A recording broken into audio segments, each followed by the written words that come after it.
Hello friends, welcome to my kitchen. আজকে আমি আর একটা মাছের রেসিপি নিয়ে এসেছি। হ্যাঁ, এটা শোল মাছ। আমি বাজার থেকে এনে কেটে এটায় হলুদ নুন মাখিয়ে রেডি করে রেখেছি। চলুন তাহলে রেসিপিটা শুরু করি। কড়াইটা গরম হয়ে গেছে, আমি কড়াইতে তেল দিয়ে দিচ্ছি।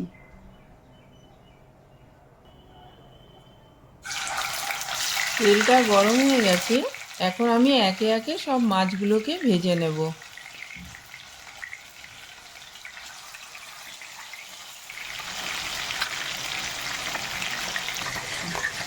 যতক্ষণ মাছটা ভাজা হচ্ছে ততক্ষণ আমি একটা মশলা বানিয়ে নিচ্ছি। ওতে আমি 1 চামচ আদা বাটা, 1 চামচ জিরে পাউডার,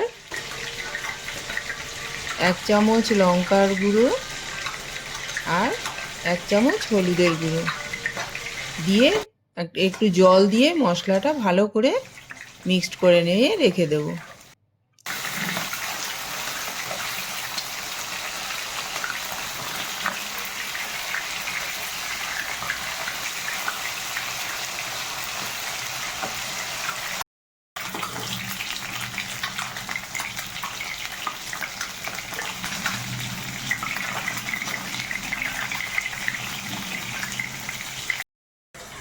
দেখুন, পুরো মাছটাকে আমি লাল লাল করে ভেজে নিয়েছি। শোল মাছ এমনিতেই একটু কড়া করে ভাজলে ভালো লাগে। হ্যাঁ, সেই জন্য আমি এটাকে বেশ কড়া করেই ভেজে নিয়েছি। এখন আমি আলুটাকেও সুন্দর করে ভেজে নেব।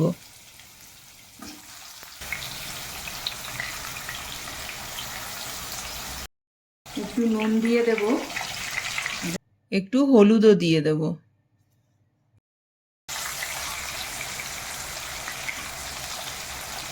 শোল মাছটা এরকমই মাছ যেটা আমাদের কম বেশি সবারই ভীষণই প্রিয় মাছ। হ্যাঁ, তো এটাকে একটু রিচ করে রান্না করছি আমি, কেন কি শোল মাছটা একটু রিচ রান্নাই ভালো লাগে খেতে।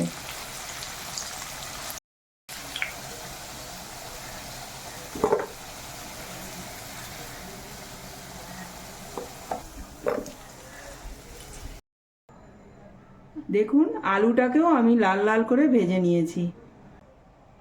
এখন আমি তেলে 1 চামচ জিরা, একটু দারচিনি আর 2টো তেজপাতা দিয়ে দিচ্ছি।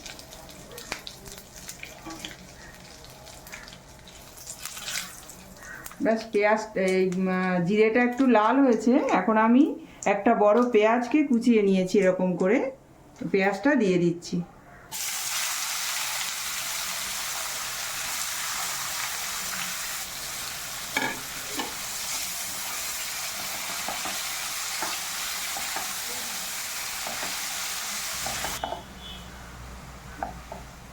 দেখুন, পেঁয়াজটাকে আমি একদম লাল লাল করে ভেজে নিয়েছি। এবারে আমি এই মশলাটা মিক্সড করে দিচ্ছি।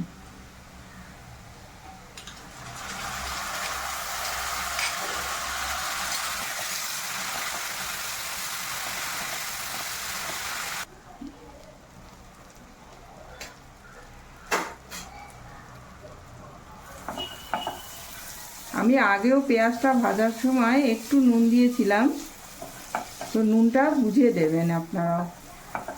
আর এখানে আমি টমেটো ব্যবহার করিনি। যদি আপনারা টমেটো ভালো খান কিংবা আপনাদের পছন্দ হয় তাহলে টমেটো ঢালতে পারেন।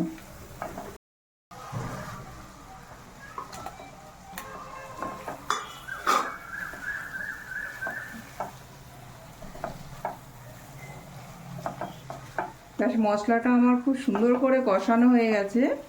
এবারে আমি জল ঢেলে দিচ্ছি। ঝোলটা আপনারা আপনাদের পছন্দ মতন দেবেন।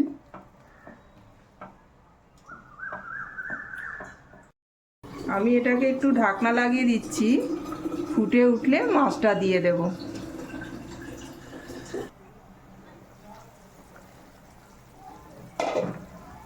ঝোলটা বেশ ফুটে উঠেছে, এখন আমি মাছের পিসগুলো দিয়ে দিই।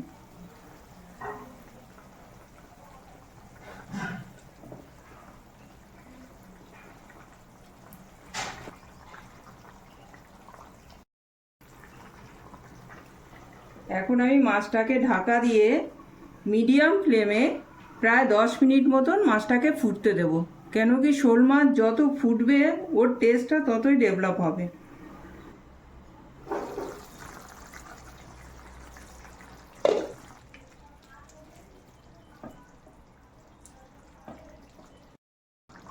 দেখুন মাছের ঝোলটা একদম রেডি হয়ে গেছে। আমি সামান্য একটু গরম মশলা উপর থেকে দিয়ে দিচ্ছি। এমনিতে এর যা সেন্ট বেরিয়েছে না,